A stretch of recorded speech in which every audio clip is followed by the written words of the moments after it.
How to level up heroes in Invincible.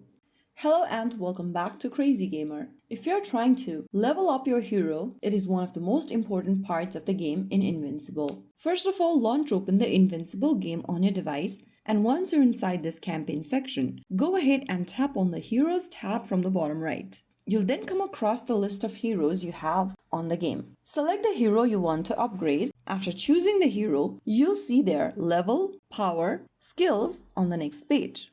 Go to the bottom of the screen and tap on the yellow level up button and you'll be able to level up the hero. To level up, you usually need XP items, training resources, coins or in-game currency, duplicate hero shards in some cases, and you'll be able to level up your hero right away. So there you have it. You can select the hero of your choice and tap the level up button in order to level up the hero. Repeat this step for every other hero you'd like to level up. And that's it. You have successfully leveled up your hero in Invincible game. If you found the video helpful, don't forget to like, share and subscribe to our channel. I will be back again in the next video. Stay tuned and thanks for watching.